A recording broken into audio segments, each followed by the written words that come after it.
Y ahora vamos a ir con la parte de tratamiento. Si hay una fractura de un paciente de tibia con un trazo simple, tenemos que diferenciar dos cosas. Primero, el tipo de trazo. Si yo tengo un paciente con un trazo transverso, o sea, este es el hueso y se rompió así nada más un solo trazo, y no está desplazado, entonces el tratamiento puede ser colocación de un yeso, pero bien ajustado, bien moldeado para que no se vaya a desplazar la fractura. Si tengo una fractura oblicua, larga o espiroidea, igual. Si es que no está desplazado, se puede colocar un yeso. Los problemas vienen cuando está desplazada la fractura. Cuando está desplazada la fractura, ustedes saben, ahí hay tendones, hay músculos, el mismo periósteo, se meten, ¿no? Se meten dentro de los de ambos lados de la fractura. Se meten y a veces se trata de reducir y no se puede porque están ahí, queda un espacio. Y si hay tejido blando, eso nunca va a pegar. Entonces, en muchos casos, se prefiere hacer una reducción con material de osteosíntesis. Y este material de osteosíntesis puede ser, como dice acá, tornillos, placas, fijador externo, clavo intramedular y agujas intramedulares. También les mencioné en la clase anterior que las agujas, ¿no? Las más conocidas, esas agujas delgaditas de Kirchner, ¿no? Generalmente se usan en niños, ¿no? Y en casi todas las fracturas en niños se colocan Kirchner, pero no intramedulares, sino cruzados. Kirchner cruzados, ¿no? Es en niños, ¿no? En pequeños. Pero cuando nos hablan así, en la actualidad, para fractura de tibia, acuérdense algo. El examen, generalmente, las preguntas van dirigidas a lo más frecuente y digamos, a lo más frecuente, a lo más común, ¿no? ¿Está bien? Al criterio más lógico, etcétera. Igual acá, por ejemplo, el tratamiento quirúrgico más empleado en la actualidad para las fracturas de tibia. Por ejemplo, algunos filosófan, ¿no? A ver, me estará hablando de un niño, me estará hablando de una abuelita, de un adulto, no, se complican la vida, ¿no? Acá tienen que siempre tienen que ir pensando primero que sus pacientes que le van a hablar son pacientes en edad productiva, ¿no? Un paciente como más o menos, ¿no? De veintitantos, 30, 40 años, ¿no? Ese es el promedio de edad. ¿Ya? Ese paciente, un paciente adulto, ¿no? Puede ser varón, mujer, bueno, ¿no? Generalmente para las fracturas de tibia, yo me puedo imaginar lo siguiente, a ver. Fractura de tibia, ya. Lo más frecuente, un varón. Es lo más frecuente. ¿Qué varón? Un varón de unos 40, 50 años. Es lo más frecuente. O de 30 de repente. Listo. Listo. Inclusive el trazo también me puedo imaginar. El trazo más frecuente. El trazo más frecuente, una oblicua, ¿no? Puede ser corta, larga. Una oblicua. Listo. Espiroidea, menos frecuente. Más frecuente una oblicua. Inclusive una transversa por ahí. Bueno, ya tengo mi paciente, pues, ¿no? Porque ese es lo más común. Entonces el tratamiento para huesos largos, no sé si les había mencionado en la clase anterior, para adultos, ¿no? El tratamiento estándar es un clavo endomedular o intramedular, ¿no? Ese es lo indicado. ¿Por qué? Por lo siguiente. El clavo endomedular, primero, el abordaje es mínimo. El clavo endomedular se mete a través de la rodilla, se flexiona bien la rodilla y se lo mete por acá por arriba.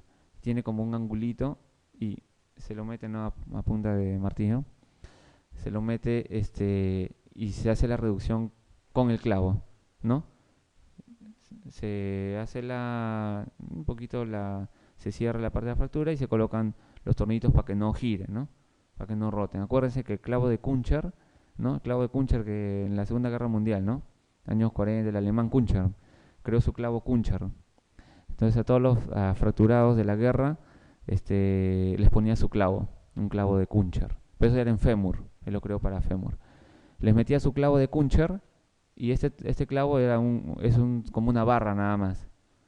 Les metía su clavo y a veces el paciente terminaba, porque se rota, pues, ¿no? Se rota y a veces terminaba con la pierna así, a veces para atrás, no sabes si venía o regresaba. A veces se iba para adentro. Entonces ese fue el problema del Kuncher. Entonces actualmente los clavos endomedulares tienen tornillitos arriba y abajo para que no rote. Entonces con eso los fragmentos ya lo dejamos en una posición, ahí se va a quedar. Ese es los clavos de ahora. ¿Ya? También se puede utilizar placas y tornillos. ¿Cuándo? Los clavos que vienen acá al Perú tienen una medida estándar. Tienen una medida, ¿no? Como para una persona promedio. Pero hay, por ejemplo, un par de veces vinieron un jinete que se había caído de su caballo. Un jinete. ¿Ustedes nunca han visto un jinete? Son enanos, son. Entonces su piernita era así, chiquita. Ahí nunca iba a entrar un clavo, ¿no? En ese caso se coloca una placa, ¿no? Pero lo ideal es colocar un clavo endomedular, ¿no? Y ahora vamos a hablar de fracturas expuestas. Cuando tenemos fracturas expuestas, vamos a usar una clasificación, no sé si les vendrá también este nombre. La clasificación es de Gustillo y Anderson. Gustillo, ¿no? O Gustilo, también le dicen. Esta clasificación de Gustilo menciona la fractura en tres tipos. Tipo 1, tipo 2, tipo 3. Así de fácil. Pero para complicar la cosa, el tipo 3 tiene 3 subtipos. El subtipo A, B y C. Y ahí acaba. La fractura de grado 1 es una fractura, se menciona puntiforme, ¿no? Por ejemplo, se rompió el hueso, salió hacia la piel y creó un huequito y regresó. Puntiforme. Hasta 1 centímetro máximo, ¿no? Lo que menciona. La fractura de grado 2 es más de 1 centímetro. O sea, el hueso ya cortó la piel, ¿no? Cortó la piel. Y si corta más la piel, hay más riesgo de infección. Entonces, el tratamiento, en general, para fracturas expuestas, ¿quién nos va a determinar? La infección o digamos, el riesgo de infección que tiene ese hueso.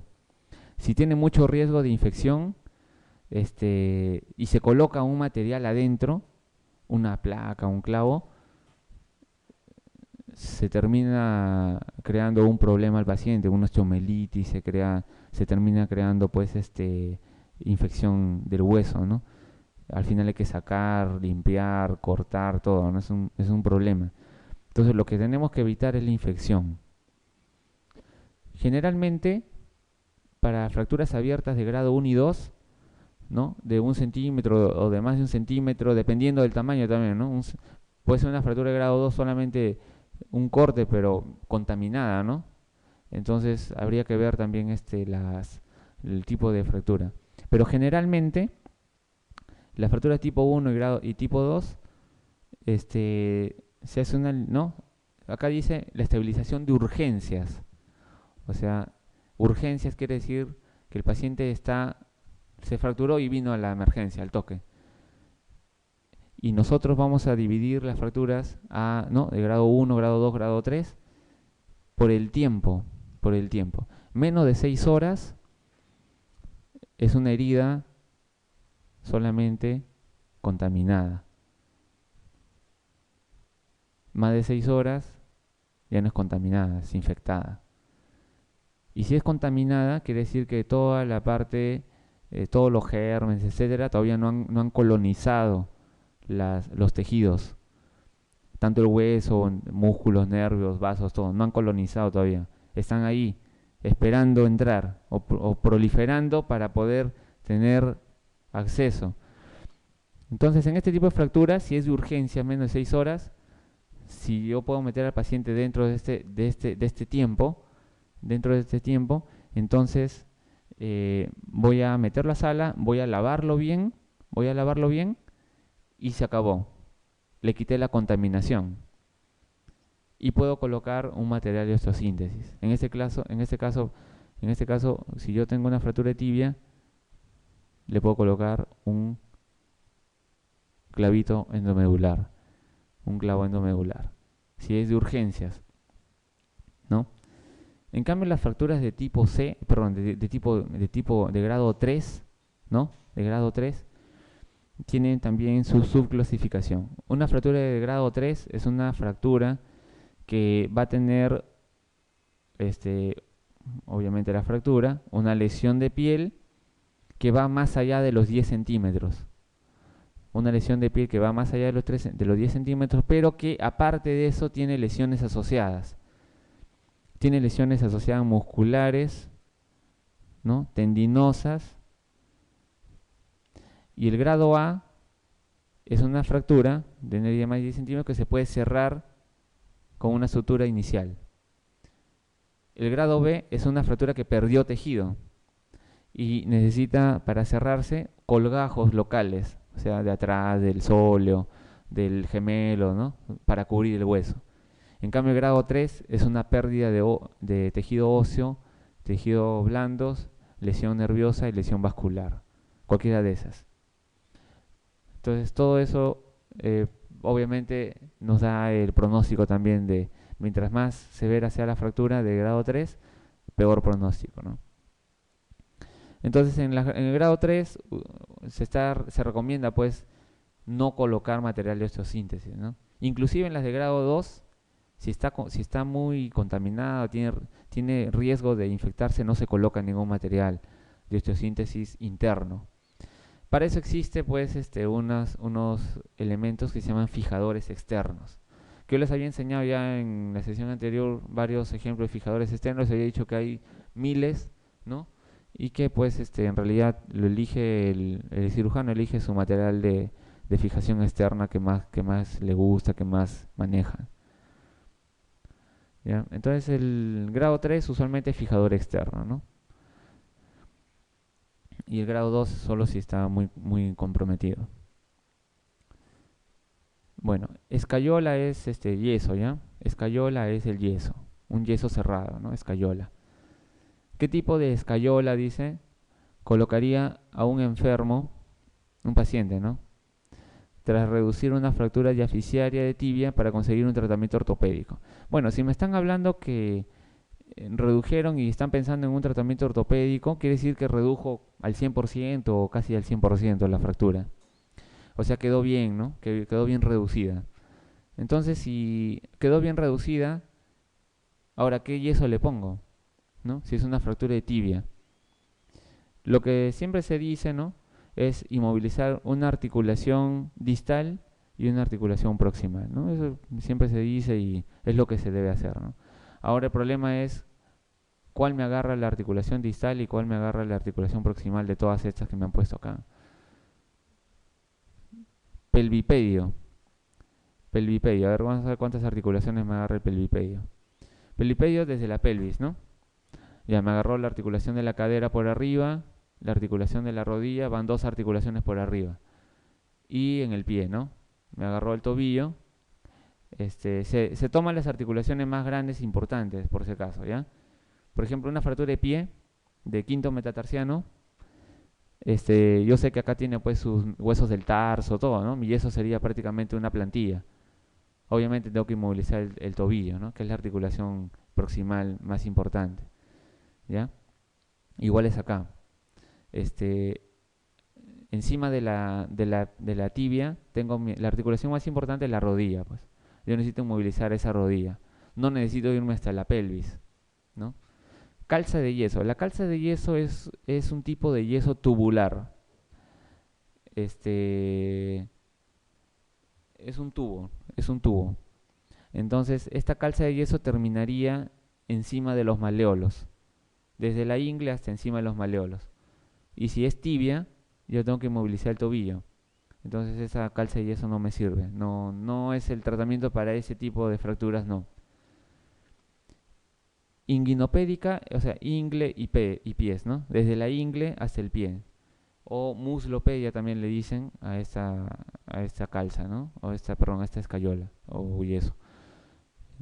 Botín de escayola, o sea, una botita, o sea, como una bota, una zapatilla un botín de escayola. Eso no, eso es para fracturas de pie, por ejemplo, ¿no? De quinto metatarsiano, de falanges, ¿no?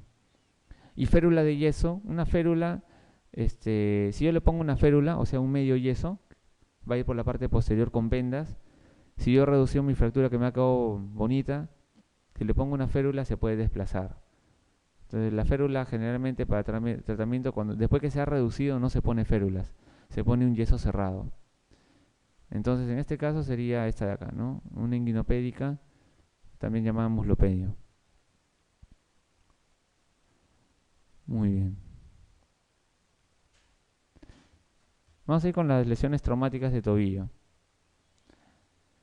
Como se dan cuenta acá, tobillo está fuera de la... O sea, tobillo se toma como una sección aparte de las fracturas de tibia, ¿no? Se toma como una sección aparte, todo lo que es tobillo, fuera de diáfisis de tibia, ¿no? Muy bien, ahora vamos acá con la parte de los ligamentos. Tenemos acá el ligamento deltoideo.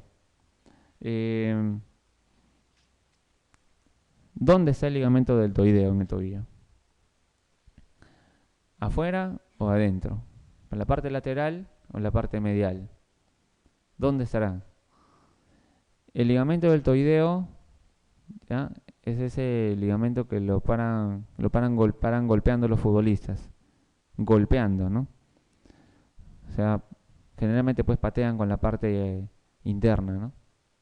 Entonces, ese ligamento generalmente lo golpean nada más, lo golpean, ¿no? Las lesiones del ligamento deltoideo pues no son muy frecuentes, ¿no? Salvo algunas veces algunas inflamaciones, etcétera, ¿no? Entonces el ligamento deltoideo es la parte pues que se ve en la parte interna, agarrando toda la articulación del tobillo por adentro, la parte de la tibia, el malleolo tibial. Entonces hasta allí ya sé que es parte del ligamento lateral interno. Ahora, ¿es la parte profunda o es la parte superficial? Como yo les digo, la parte que se ve, ¿no? En este caso esa es la zona superficial de este ligamento. Y ahorita de un momento lo vamos a ver un gráfico de un momento para describir todas sus estructuras, para que lo puedan ver. Ligamento deltoideo, ahí vamos a regresar a la pregunta. Muy bien, acá tenemos la articulación del tobillo. Tiene 4 estructuras que están íntimamente relacionadas. Primera estructura, la tibia, ¿no? Especialmente ¿cuál? ¿Qué porción? Este de acá, el malleolo tibial o malleolo interno. Segunda estructura, el peroné, en su malleolo también, en su malleolo externo. Tercera estructura, el astrágalo. Y la cuarta estructura es este hueso que está por debajo del astrágalo que se llama calcáneo.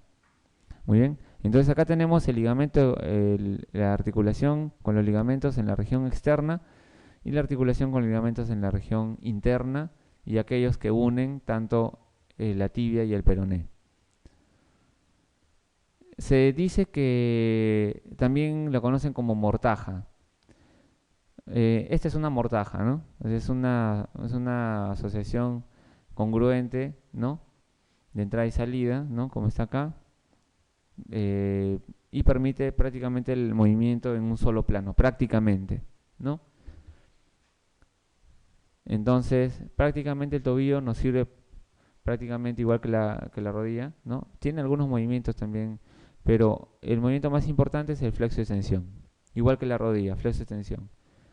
Pero también tiene otros movimientos, ¿no? Pero son los más importantes. Acá tenemos entonces el recuerdo anatómico. El ligamento lateral está compuesto por los peroneos astragalinos. Entonces acá nosotros tenemos peroneo astragalino, el posterior, tenemos el peroneo astragalino anterior y también tenemos el peroneo calcáneo por afuera. En la parte interna tenemos el ligamento deltoideo. Acá tenemos el ligamento tibio astragalino anterior, el tibio astragalino posterior y también el tibio calcáneo. que se va a unir en la parte interna en el sustentáculum tali, que es este de acá. ¿Está bien? Que es una apófisis del calcáneo.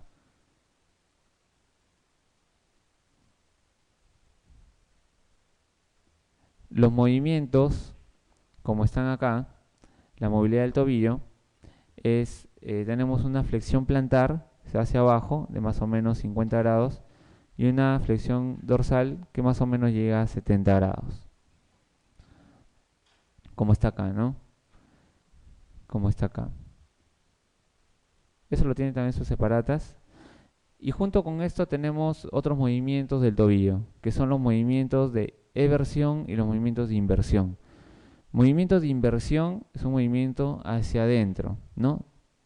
Hacia adentro.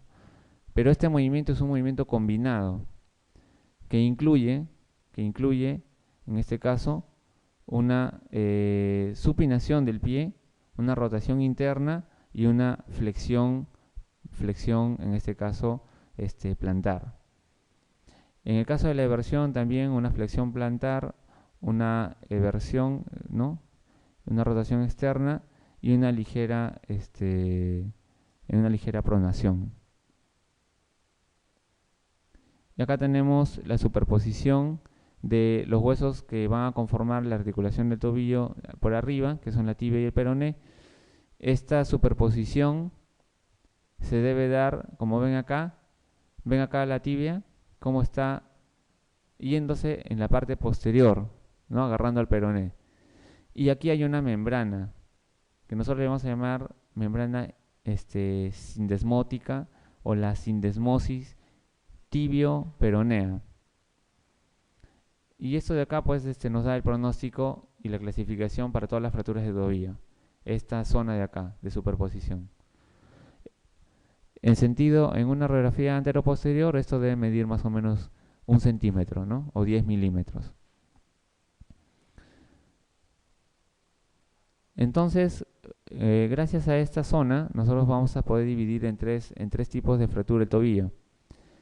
Una fractura que se da a nivel de la sindesmosis o transindesmal, por encima de la sindesmosis o suprasindesmal y por debajo de la sindesmosis infrasindesmal, como vemos acá.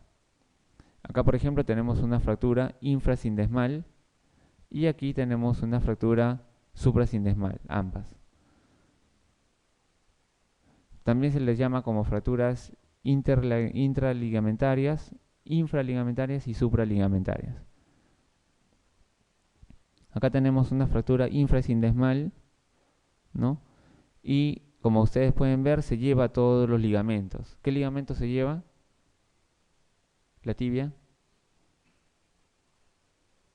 El deltoideo, ¿no? Como ustedes pueden ver, es una fractura diferente a las fracturas de diáfisis, ¿no? Es totalmente diferente. Es la fractura de tobillo, en la parte de la tibia, se lleva prácticamente siempre el ligamento deltoideo al fragmento tibial. Es por eso su importancia, ¿no? Este ligamento. Es un ligamento bastante interesante, fuerte. Se rompe salvo en luxaciones asociadas con fracturas severas, ¿no? O en luxaciones severas. Muy bien. Y ahora vamos a ir con nombres propios. Existe, como ya hemos visto la clasificación de fractura de tobillo, nombres propios para cada una de estas fracturas. Acá tenemos, por ejemplo, una fractura que afecta al maleolo interno del tobillo.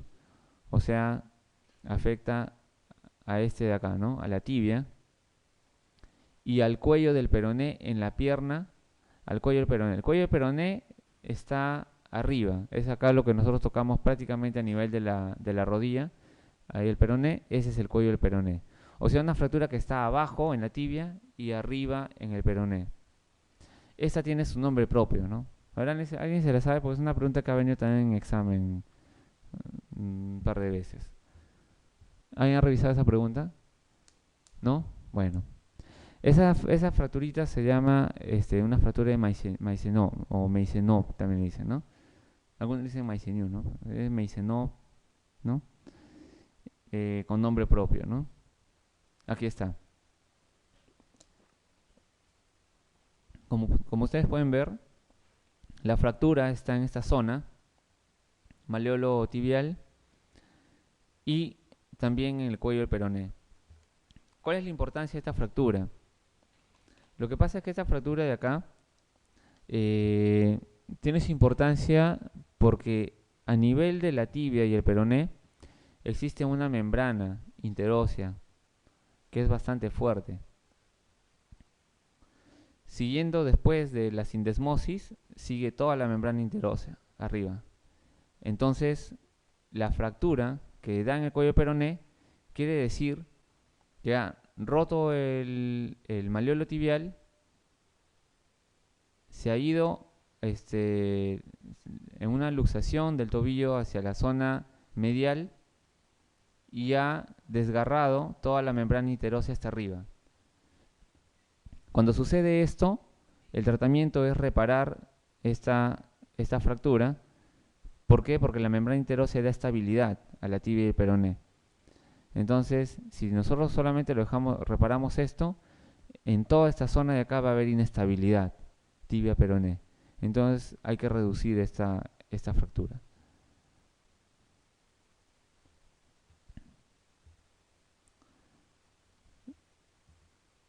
Acá tenemos nosotros una fractura suprasindesmal. Cuando tenemos una fractura suprasindesmal o una fractura también transindesmal, nosotros tenemos que ver la reducción. Si está comprometiendo la zona de la membrana interósea, tenemos que repararlo quirúrgicamente. Y para eso se emplean unos elementos que son placas y tornillos, como vemos acá.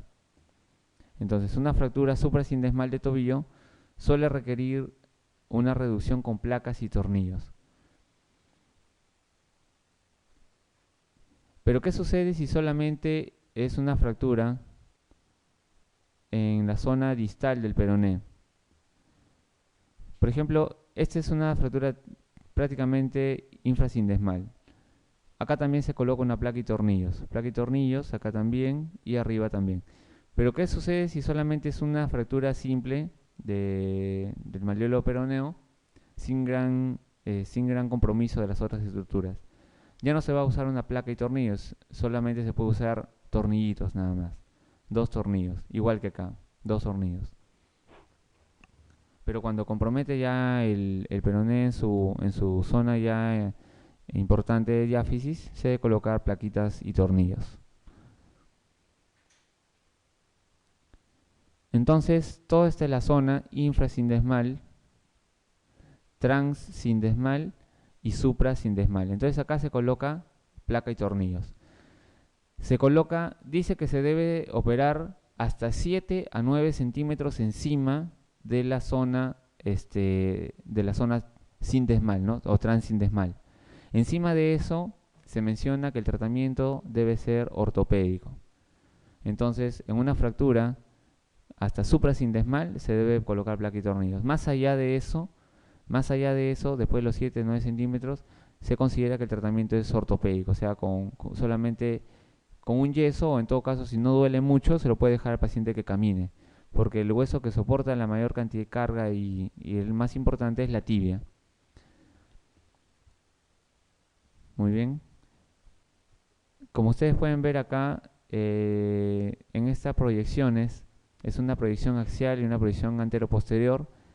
Tenemos que acá la mortaja de tibio astragalino peroneo, y en la parte superior tenemos la zona transindesmal y vemos una superposición de la tibia y el peroné. Esto más o menos, como está acá, es de 1 centímetro, ¿no? ¿Qué pasa si eso de allí no está montado a 1 centímetro y es menos? Quiere decir que esa mortaja se ha abierto. ¿Y qué pasa si es 0? Quiere decir que todo se ha desplazado, se ha abierto. Entonces eso es una indicación para reparar, para cerrar el tobillo, ¿no? Para cerrar. Por eso es muy importante esto de acá, en el tobillo. Acá tenemos nuevamente las fracturas infrasindesmal, aquí, transindesmal a través de la sindesmosis y suprasindesmal, ¿no? hasta 7 a 9 centímetros por encima de esta zona. Los mecanismos pues de fractura pueden ser por inversión o pueden ser por eversión. El más frecuente es inversión y mayormente pues el paciente es un paciente mujer, ¿no? Que usa tacos, ¿no? O una plataforma alta y sufre una caída o en todo caso introduce su pie en algún desnivel del suelo, ¿no? O al bajar escaleras y cae haciendo inversión del pie y lesionando la zona lateral, ¿no? La zona lateral donde están los peroneos astragalinos, ¿no? Peroneos astragalinos, es por eso que el esguince más frecuente es en la zona lateral, con lesión del peroneo astragalino anterior, que es lo más frecuente. Y luego de eso, fractura el peroné y puede fracturar el malleolo tibial por presión. Y en algunas oportunidades hace doble movimiento. Hace movimiento de inversión y después hace eversión y cae. Y hace fracturas más altas, ¿no? Del malleolo tibial. Entonces el mecanismo más importante es el de inversión. Ahora, el tratamiento se debe dar dependiendo de cómo queda la reducción. Como ustedes pueden ver acá, es una luxofractura de tobillo, bimaleolar, o sea, se rompió el malleolo externo y el malleolo interno. Trimaleolar, acá también hay un fragmento posterior. En la parte posterior de la tibia le llaman como tercer malleolo, entre comillas, ¿ya? Entre comillas, tercer malleolo. No es un malleolo en sí porque no genera una prominencia, ¿no? Palpable en la zona del tobillo, pero se le considera como tercer malleolo porque a veces compromete la articulación. Y cuando compromete la articulación más de un 25% hay que reparar quirúrgicamente con tornillos. En este caso es menos del 25% de la zona articular. Esto probablemente no se opera. Y se hace la reducción. Se redujo la tibia, acá, la tibia, y se redujo el peroné. Y miren cómo quedó la reducción. Bastante aceptable. En la zona posterior también está aceptable. La articulación está bien. ¿Sí? El tratamiento puede ser un yeso. Cuando está así. Un yeso. 1 mes y medio. Entonces, en este caso se puede colocar, ¿no? Dice que el estado general, el estado de la piel están buenos, se coloca un yeso, ¿no? Este es otro paciente. Un paciente que ha tenido una fractura. ¿Qué tipo de fractura es? ¿Transindesmal o suprasindesmal? Suprasindesmal. Entonces, hasta 7 centímetros, 9, hasta acá, se pone placas y tornillos, suprasindesmal. Por encima de eso, ya no se coloca nada. Por ejemplo, si ustedes están jugando pelota y les patean en la zona lateral y tienen mucho dolor, probablemente tengan una fractura de peroné, diaficiaria. ¿Y qué pasa? ¿Cuál es el tratamiento? A veces pues, pueden sentir una molestia y pasan 3 semanas y ya no duele. Se consolidó, así como está. O si no, se toman su radiografía y ven la fractura. Van al especialista y le dice, bueno, tienes dos opciones. Te duele mucho, te coloco un yeso. Si no te duele mucho, sigue caminando. Ambas opciones están bien, ¿no? Pero como esta es una suprasindesmal y está comprometiendo la articulación, ¿ustedes ven esta parte de acá? ¿Ven lo que yo veo acá? Que está abierta un poco la mortaja o no. No hay el overlap, ¿no? No está montado ahí. ¿Eso qué quiere decir? Que acá se ha abierto también. Se ha abierto la sindesmosis y probablemente también la membrana interósea. Entonces el tratamiento acá, bueno, han puesto la plaquita, ha quedado muy bien reducida la plaquita y aparentemente han cerrado un poco la articulación también acá, ¿no? Ya no se ve esta línea ya, han cerrado un poco. Pero de repente hubiera sido mejor colocar un tornillo acá y cerrar un poco más la articulación, ¿no?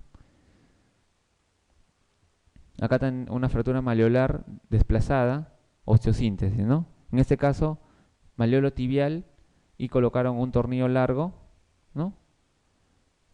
y otro tornillo en la parte anterior, de antero-posterior, ¿no? Y bueno, 77 años, dice acá, lo han operado. Esta es otra forma. Miren el peroné, han colocado agujas de Kirchner y han hecho un obenque.